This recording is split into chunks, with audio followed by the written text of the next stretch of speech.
विश्वानि देवः सवितर्दुरितानि परासुव यद्भद्रं तन्न आसुव।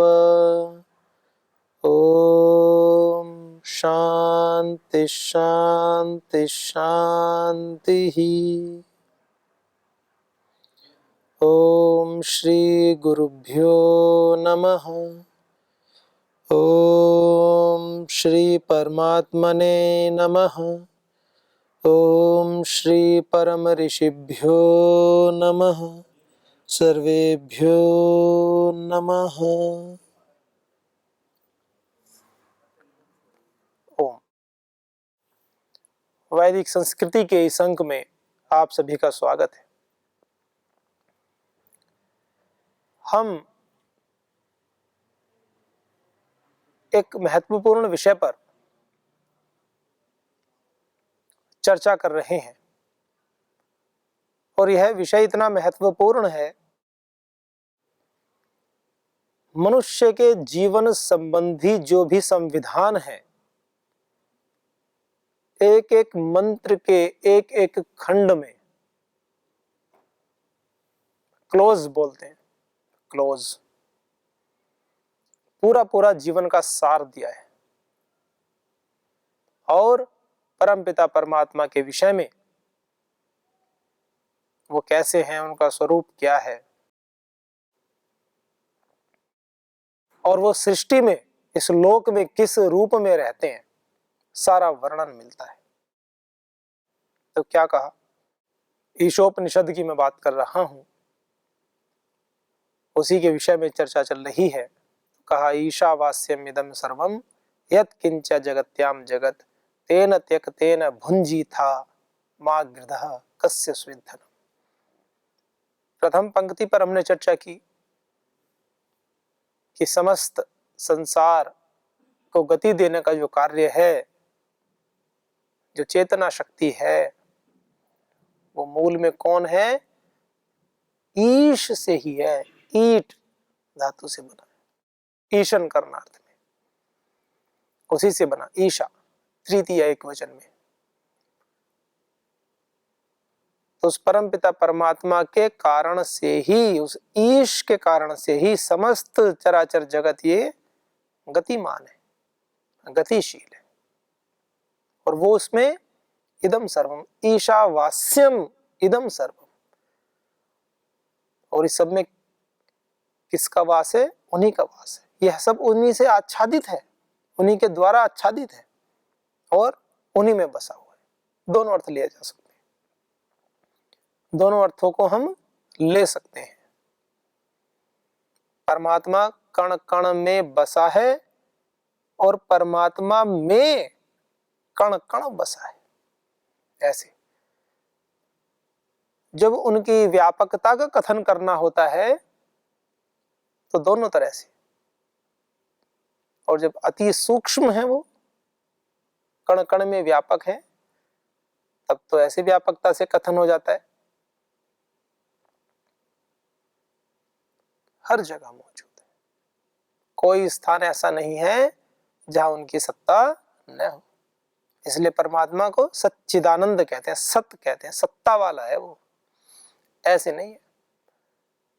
बड़े मतभेद है इसमें भी, नास्तिक आस्तिक। ईश्वर की सत्ता को मानते ही नहीं कुछ लोग।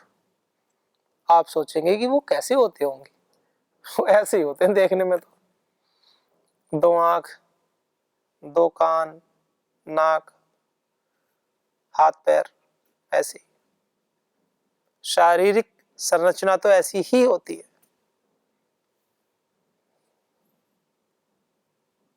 इसमें होता है सारा कार्यक्रम, विचार, मस्तिष्क, बुद्धि, तर्क। और ऐसे ऐसे तर्क देंगे आपको, अगर अपने शास्त्र का ज्ञान नहीं है तो भटक जाओगे, उलझा देंगे। ऐसे ऐसे प्रमाण प्रस्तुत करेंगे, ऐसी ऐसी बातें कहेंगे कि आपको लगेगा हाँ जी बात तो सही है, कि ईश्वर तो नहीं है सच में, ये तो बस कार्यक्रम चल रहा है। ऐसी ऐसी बातें बताएंगे। और एक व्यक्ति, वो नास्तिक पंथ वाले, आस्तिक पंथ वाले, हालांकि आस्तिक लोगों का समुदाय बहुत बड़ा है, क्योंकि भारत भूमि आध्यात्मिक भूमि है। प्राचीन काल से ऋषियों की कर्म भूमि रही है। आध्यात्मिकता भारतीय वातावरण में ओतप्रोत है। विदेशी लोग भी जब आज भी भारतीय धरती पर आते हैं और जो आध्यात्मिक व्यक्ति होते हैं वो कहते हैं कि आध्यात्मिकता का हमें स्पर्श होता है जैसे ही हम भारत भूमि पर पांव रखते हैं। श्री अरविंद के विषय में हम जानते हैं सभी, उनके विषय में जितना भी जाने, योग के विषय में एक अच्छे व्यक्ति थे, महान योगी थे श्री अरविंद। विदेशों में रहे, शिक्षा दीक्षा पूरी हुई, और जब वो भारत के ही थे, यहाँ से बाहर गए थे पढ़ाई के लिए, तो जब वहां से यहाँ पर आए और आने के बाद में जैसे ही भारत भूमि पर वो उतरे तो वो क्या कहते हैं, वो लिखते हैं, वो बताते हैं कि मुझे आध्यात्मिकता ने स्पर्श किया। भारत भूमि पर पांव रखते ही मुझे आध्यात्मिकता ने स्पर्श किया। एक डिविनिटी, एक डिवाइन चेंज मेरे अंदर हुआ, दैवीय परिवर्तन हुआ, और आगे चल करके वो एक महान योगी के रूप में प्रतिष्ठित हुए। परम श्रद्धेय प्रातस्मरणीय श्री गुरु जी महाराज बताते हैं कि उनके जीवन के अंतिम दिनों के प्रसंग हैं। उनके शरीर में काफी पीड़ा थी, तो जब वैद्य आए, डॉक्टर साहब, तो डॉक्टर ने कहा कि आपको तो बहुत पीड़ा हो रही होगी। तो वो धीरे से मुस्कुराकर धीरे से बोलते हैं कि मनुष्य चाहे तो इस स्थिति से पार हो सकता है, मनुष्य चाहे तो इस स्थिति से पार जा सकता है कि उसको पीड़ा का अनुभव ना हो। अर्थात क्या कहना चाहते हैं, मन योग में ऐसी स्थिति भी आती है कि जब हम अपने शारीरिक संबंधों को इंद्रियों से अलग, आत्मीय संबंधों को शारीरिक संबंधों से अलग, ऐसा हम कर सकते हैं। इंद्रियां एक अलग विषय है और आत्मा का धर्म एकदम अलग है। तो ये शरीर के विषय हैं, इन विषयों को आत्मा में जाने से रोका जा सकता है योग में। आप सोचेंगे ऐसे कैसे संभव है? बिल्कुल संभव है, बिल्कुल संभव है। आप देखो, एक छोटा बच्चा सो रहा होता है, 5 साल का ले लो, जिसको बुलाने पर वो जाग जाए, नाम लेने पर। 2 दृष्टांत दे रहा हूं, एक जागृत अवस्था का और एक सुषुप्त अवस्था का। जब वो सोया हुआ है, स्वप्न अवस्था मानो, निद्रा अवस्था लीजिए, तो जब वो जागा हुआ बैठा है तब आप उसको बुलाइए नजदीक से, तो बहुत ही कम आवाज दीजिए, इतनी आवाज दीजिए कि जितना वो सुन ले। आप उसको बुलाइए कि बेटा अद्वैत यहां आइए, कि बेटा पतंजलि यहां आइए। ये अच्छे अच्छे नाम हैं गुरुकुल में बच्चों के, इसलिए ऋषियों के नाम पर नाम रखते हैं माता पिता बच्चों का। छोटे बच्चे हैं, गुरुकुल में पढ़ते हैं, तो इसलिए नाम याद रहे। तो वो आएंगे। अब जब वो सो रहे होते हैं तब उसी आवाज में उतनी ही तीव्रता से, जोर से नहीं, केवल उतनी आप बुलाइए, उठेंगे ही नहीं। तो क्या आपकी वाणी उनके कानों में नहीं जा रही? क्या जा रही? तो क्या श्रोत्र इंद्रिय का संपर्क अंदर हो रहा है?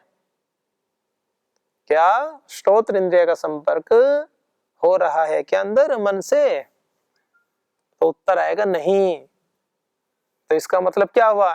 इंद्रियां स्वस्थ हैं और अपने विषय को ग्रहण कर रही हैं, लेकिन उसका रिजल्ट नहीं मिल रहा है। क्यों? क्योंकि मन आत्मा से संबंधित है, क्योंकि वो सोए हुए हैं। जब हम सोते हैं तो हम परमपिता परमात्मा के आनंद में रहते हैं। अब कुछ ये ना सोच लेना कि अच्छा सोने से परमपिता परमात्मा का आनंद मिलता है तो फिर तो दोपहर को भी और सुबह और शाम सोए हम, वो आनंद तो मिलता है। वो आनंद आत्मा को अवचेतन अवस्था में रहेगा, वो आपको महसूस नहीं होगा। वो आपको तो बस इतना ही महसूस होगा कि मैं ठीक से सोया और मैं ठीक से उठा, बस ठीक से सोया उठा और ठीक से नहीं सोया और उठा, बस इतना ही अनुभव होगा आपको। जो योगियों को अनुभव होता है जागृत अवस्था में बैठ करके, समाधिस्थ होकर के जब बैठते हैं समाधि में, उनकी अनुभूति अलग होती है।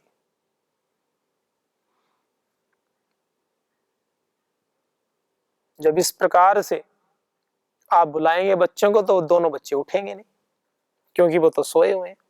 ये ऐसा प्रयोग है, प्रैक्टिकल है कि आप कर सकते हैं, स्वयं के ऊपर कर लीजिए और आपको पता नहीं चलेगा, स्वयं पर तो कोई दूसरा करेगा, उनको पता चलेगा। इसलिए मैंने कहा बच्चों को निद्रा अच्छी आती है, तो इसलिए। तो इससे क्या पता चलता है? इससे पता यह चलता है कि हमारे शरीर में इतनी सामर्थ्य है, कुछ ऐसा तंत्र तो है कि जो चाहे तो उसको बाह्य विषयों से अलग हम कर सकते हैं। उसको करने के लिए किसकी आवश्यकता है? बहुत ही प्रबल संकल्प की, बहुत ज्यादा प्रबल संकल्प, प्रेम की भी आवश्यकता है। कठोरता से हर समय बात नहीं होती। हम देखते हैं परम श्रद्धेय श्री स्वामी जी महाराज कितने प्रेम से सारी बातों को बताते हैं। गुरुजन, आचार्यगण, माता पिता हर समय डांटते रहते हैं क्या? और हर समय अगर डांटते रहे तो माता पिता से प्रेम करना बड़ा मुश्किल हो जाए। बहुत छोटा, जितना करते हैं निस्वार्थ भाव से, उस दृष्टिकोण से देखें तो ना के बराबर। और कुछ कुछ बच्चे तो ऐसे भी बताते हैं कि हमारे माता पिता ने आज तक हमें नहीं डांटा, और वो बच्चे करते हैं बड़ा परेशान। आई एम सॉरी टू से। कुछ होते हैं अच्छे हैं, उनके अभ्यास अच्छे हैं, उन्होंने इतने अच्छे से बच्चों की परवरिश की है, इतने अच्छे से पालन पोषण किया है कि उनको डांटने की आवश्यकता ही नहीं हुई। और बच्चे भी बहुत अच्छे हैं, सब अच्छे, माता पिता भी अच्छे, बच्चे भी अच्छे।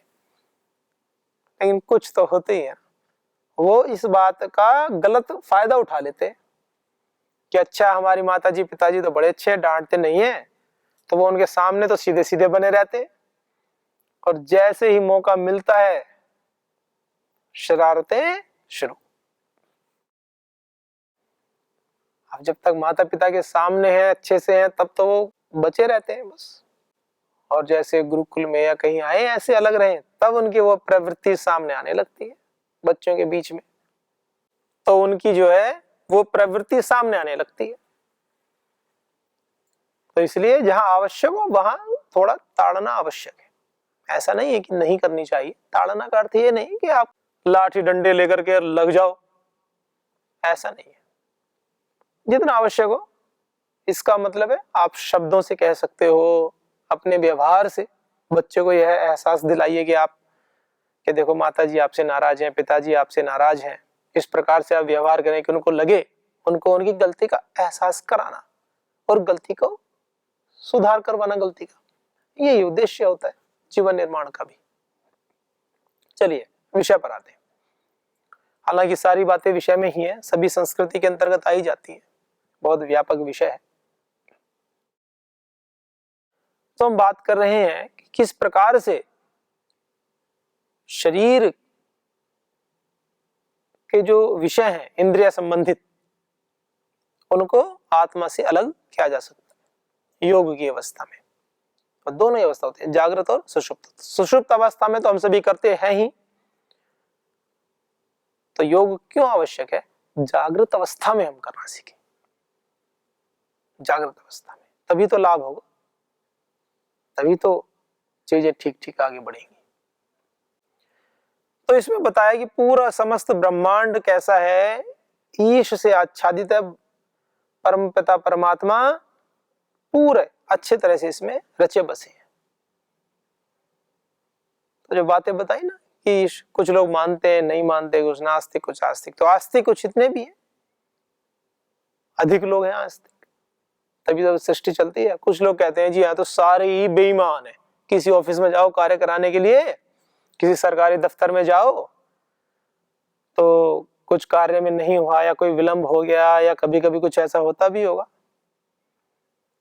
मेरा तो ऐसा कोई व्यक्तिगत अनुभव नहीं रहा कहीं।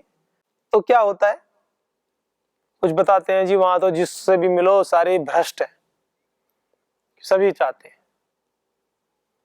तो सारे का अर्थ वहां पर यह नहीं होता कि A to Z सारे ही हैं, ऐसा कभी नहीं होता।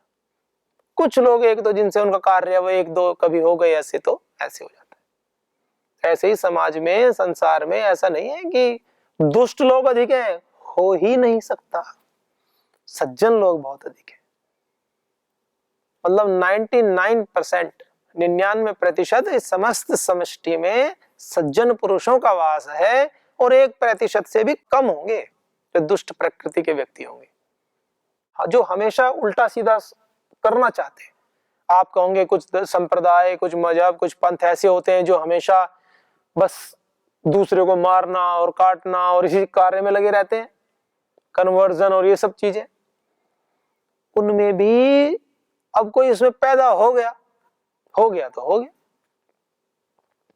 अब कुछ सारे पैदा होने वाले ऐसे थोड़ी होते हैं, लेकिन उनमें से भी 99% ठीक हो सकते हैं, लेकिन वो 1% तो ऐसे होते हैं उनके चांस ही नहीं होते, वो खुद भी गड़बड़ करते हैं और उन 99% वालों को भी हमेशा उसी जाल में उलझाए रखते हैं, तो वो निकल ही नहीं पाते।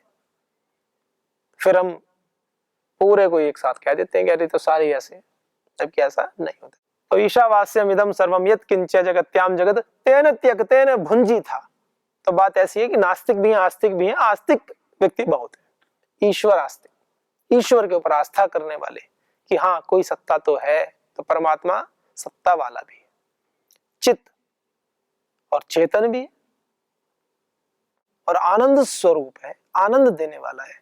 आप अगर परमपिता परमात्मा की उपासना कर रहे हैं और जीवन में आनंद कम होता जा रहा है, देखो कुछ तात्कालिक विषय होते हैं। अब किसी के घर में कोई परिस्थिति ऐसी आ गई, किसी बुजुर्ग की मृत्यु हो गई, तो कहें वो रोएंगे, परेशान रहेंगे। अब कोई जाके कहे जी आपका तो आनंद खत्म हो गया, तो इसका मतलब भगवान को नहीं मानते। अरे मानते हैं, मानते हैं। आनंद की अवस्था एक अलग होती है। आनंद क्या होता है? अनावश्यक दुख न होना। अब किसी की उंगली कट जाए, कहे आनंद में रहो, आप तो परमात्मा को मानते हो। अरे भाई मानते हैं ना, तो जब उंगली कट गई, दुख हो रहा है, तो वहां दुख है ना, ये दुख है। तो एक अलग अलग परिप्रेक्ष्य में बात कही जा रही है। अनावश्यक रूप से ही दुखी हुए फिर रहे, जबरदस्ती, उसके लिए कहा जाता है। तो परमात्मा कैसा? आनंद का देने वाला है। संध्या उपासना करें, सुबह शाम योग आदि करें, गायत्री जाप करें, ओम भूर्भुवस्सुवः तत्सवितुर्वरेण्यं भर्गो देवस्य धीमहि धियो यो नः प्रचोदयात्। ओम विश्वानि देवः सवितर्दुरितानि परासो यद् भद्रं तन्नासु। ओम त्र्यंबकं यजामहे सुगंधिं पुष्टिवर्धनम् उर्वारुकमिव बन्धनान् मृत्योर्मुक्षीयमामृतात्। ऐसे अच्छे अच्छे मंत्रों का पाठ करें, अर्थ भावना पूर्वक करें, तो देखिए जीवन में आनंद आता है, आएगा। आप श्रद्धा से बस करते जाएं, इस दृढ़ विश्वास के साथ रखें। शुरू में कर रहे हैं, नहीं आ रहा है आनंद, आपको लगेगा जी ये तो सीधे बैठने में ही कमर में दर्द हो रहा है, कहीं जी आनंद तो क्या आएगा, कमर में दर्द होना शुरू हो गया, हाथ दुखने शुरू हो गए। सीधे आसन में बैठ करके मेरुदंड को सीधा रख करके ज्ञान मुद्रा में बैठे, आंखें बंद करके सहजता से एकदम रिलैक्स होकर के बैठे, तो कहें जी बैठने में ही अभी तो दुख हो रहा है, जाप में क्या सुख मिलेगा। तो ये अभ्यास है, अभ्यास करो, बढ़ाओ, धीरे धीरे सब सुख मिलेगा। ऋषियों ने जो बातें कही हैं, क्या वो निराधार बातें हैं? हो ही नहीं सकता। उनका नाम ही ऋषि है। ऋषि जो साक्षात कृत धर्म है, यथा चिख्या पैशा और भूत दया, ये 3 गुण विशेष रूप से मैं बताता रहता हूं। न्याय दर्शनकार भी ऐसा बताते हैं। न्याय दर्शनकार ने बताया है तो मैं तो इनको पढ़ा है, न्याय दर्शन में आता है। भाष्य में लिखते हैं ऋषि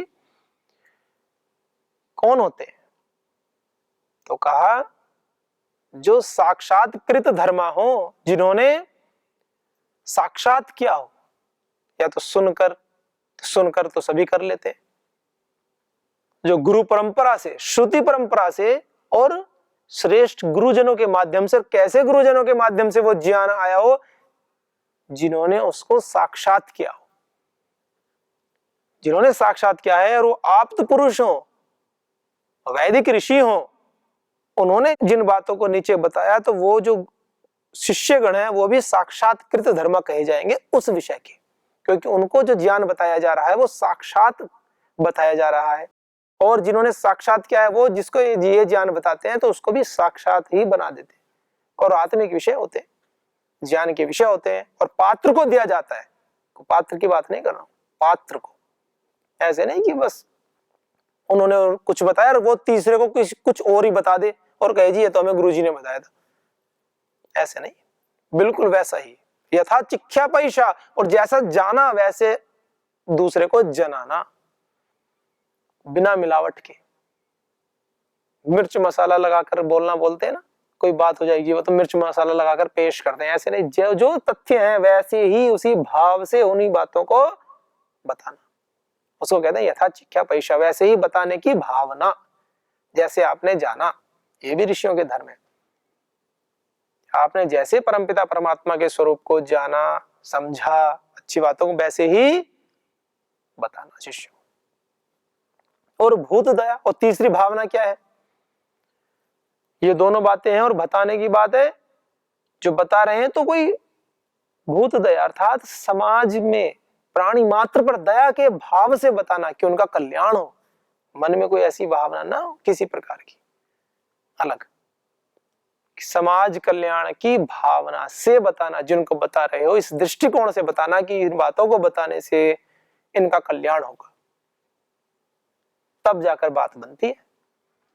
तो ऐसे ऋषि बताते हैं, तो वही ऋषि तो बता रहे हैं कैसा है ईश्वर, समस्त सृष्टि में व्याप्त है और सारी सृष्टि उसी में रची बसी है, वही तो आच्छादित है।